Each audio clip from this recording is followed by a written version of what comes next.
The topic for this video is unboundedness in LPP. Now, sometimes there is no upper or lower boundary for the feasible zone. So when there is no boundary, it is known as unbounded solution. Now, why the solution comes out to be unbounded? So unboundedness in the linear programming, it indicates that either the model is poorly constructed or the constants of some constraints have not been stated correctly. So there can be some incorrections in the question. That is why unbounded solution comes in the LPP. So let us see with the help of one example how the LPP is dealing the unbounded solutions. Now this is a question related to linear programming. Now we are going to solve this with that same method that we have done. First of all, we will write just considering the inequalities to be equalities.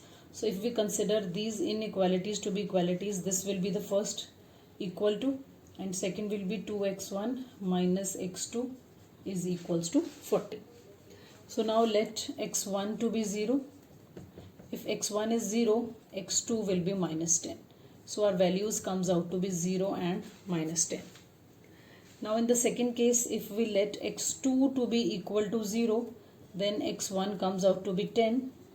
So values will be 0 and 10 and 0. First x1 value, then x2's value. Here also we will let x1 to be 0. If x1 is 0, x2 will be minus 20. So values will be 0 and minus 20. Second, if we let x2 to be equal to 0, then our x1 will be 20. So values will be 20 and 0. Now we have to plot these points on the graph. So I'll just note down these values. From the first equation we are getting these two values. And from the second equation we are getting 0, minus 20, 20 and 0. So these two values we are getting from the second equation. Now you will be plotting these points on the graph. Now we can see there are negative values as well. So we have to prepare the negative side as well. So if we take 10 tens difference, so maximum we require till 20. So here we can take 10, 20, maximum is 20 only. So now on the negative side also we require. So minus 10, minus 20. This is our x1 and x1's negative side. This is our x2 and below will be x2's negative side. So like this. So now we have to plot these points. 0, minus 10. This is 0, minus 10 on y. So y or x2. So this is the point. 0 on x1 and on x2 minus 10. Second is 10, x1's 10 and 0. So this is the point. So we will join these points. Now one thing I have just told you in the previous video that the shading cannot be on these negative sides. So whenever any negative constraint comes, you have to extend that towards the positive side. So this is our negative side. Now we know shading cannot be done here, here, here. Shading will be done in this positive region only. So whenever any negative constraint comes, we have to extend this line and come to the positive side to make it shadable. Now our second value is 0 and minus 20. So this is the point. 0 on x1 and minus 20 on x2. This is the point. And second is 20 and 0. So this is the point. So we will join these value. Now we have to extend these because we have to shade the area.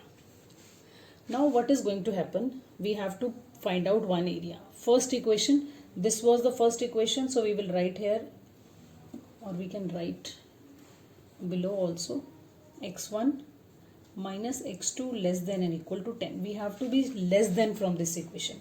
Second equation is 2x1 minus x2. This also we require less than and equal to 40.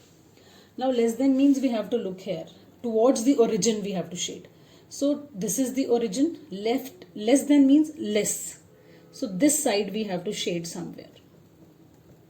For the second equation also, this is less area.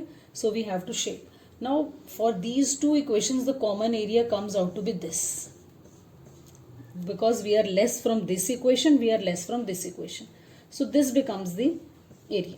But our question is of maximization. Now where is the maximum boundary? Till where to shade? There is no boundary for us. So we can say the problem has unbounded region. Here you can write unbounded region. Otherwise we write feasible region, feasible solution region. But here there is no feasible area because there are no boundaries for this. No doubt there are minimum boundaries. This is the minimum point, this is the minimum point, but there are no maximum points till where we have to shade this area. How long we can take it? If we extend this to 40, 50, so we can shade till infinite. So we will be simply writing there is no solution of this problem as the problem has unbounded solution. Another important point is there, the unbounded solution is going to happen only in case of maximization. There will be no unbounded solution in case of minimization problem. If the same question would have been of minimization, so these were the minimum points A, B, because we cannot go on the negative side. So these were the two minimum points because there are no other corners. So from here we would have tried to find out the solution and putting this value in the objective function. But as the problem is of maximization, so there can be the case of unbound solution. If the same question would have been of minimization, in that case the problem would have got the solution. Therefore, whenever there is no upper boundary or the boundary of feasible region extends to infinity, there we say that the problem has unbounded solution.